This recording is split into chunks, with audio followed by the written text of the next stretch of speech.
श्री स्वामी समर्थ. जय जय स्वामी समर्थ. स्वामी तुमच्या सर्व इच्छा आणि सर्व मनोकामना पूर्ण करोत हीच माझी स्वामीचरणी प्रार्थना.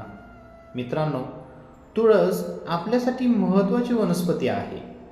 भारतात पारंपरिक पद्धतीने विविध जैविक संक्रमणात तुळशीच्या पानांचा, मुळांचा, फांद्यांचा, बीजांचा वापर वेगवेगळ्या प्रकारे औषधी म्हणून करतात.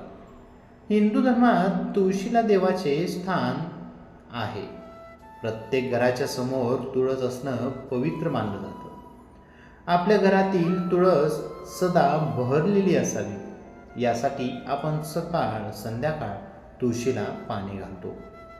आपल्या घरातील सर्व नकारात्मक आणि वाईट परिणामांपासून तुळस आपल्याला वाचवते. तुळशीत वेदनाशक आणि वेदनाशक गुण असतात. तुळशीच्या पानांचा चहा पिल्यास ताजेतवाने वाटते व शरीरात सकारात्मक ऊर्जा निर्माण होते. तसेच मानसिकदृष्ट्या प्रबळ होतो. कधीकधी आपल्या दारातील तुळस वाळून कोरडी होते. अशा वेळी त्या तुळशीचे काय करावे हेच आपल्याला समजत नाही. तुळस वाळली की ती घरासमोर ठेवू नये. ती लगेचच काढून टाकावी आणि नवीन तुळस लावावी.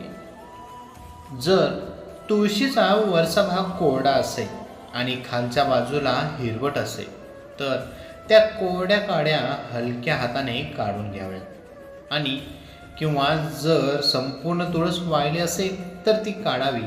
ती नदीत विसर्जित करून टाकून देऊ नये.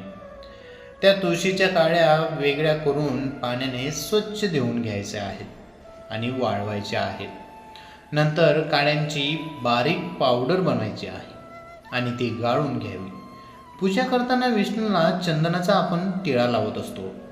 या चंदनांमध्ये तुळशीच्या काड्याची पावडर मिसळायची आहे आणि भगवंतांना लावायचं आहे. भगवान विष्णूंना तुळस प्रिय असते. नैवेद्य दाखवताना ही तुळशीच्या पानाशिवाय ते पूर्ण होत नाही. इतके महत्त्व तुळशीच्या पानांचे आहे. तुळशीच्या काड्यांची पावडर चंदनामध्ये मिसळून चंदनाचा टिळा भगवान विष्णूंना लावल्याने भगवान प्रसन्न होते व भगवान आपल्या पूजनाचा स्वीकार करते.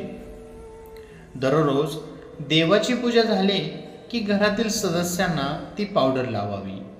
त्यामुळे आपले मन शांत राहते आणि सकारात्मक ऊर्जेचा संचार होतो व आत्मविश्वास वाढून मन एकाग्र होते. रोज सकाळी अर्धा चमचा तुळशीच्या काड्यांची पावडर व अर्धा चमचा मधाचे सेवन करावे. त्यामुळे शरीरातील रोगप्रतिकारक क्षमता वाढविण्यास मदत होते.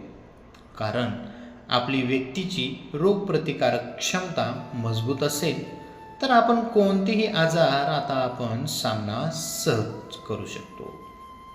श्री स्वामी समर्थ. जय जय स्वामी समर्थ. मित्रांनो, ही छोटीशी माहिती आवडली असेल तर आपल्या व्हिडिओला लाईक, कमेंट आणि आपल्या चॅनेलला सबस्क्राईब करायला विसरू नका. श्री स्वामी समर्थ. धन्यवाद.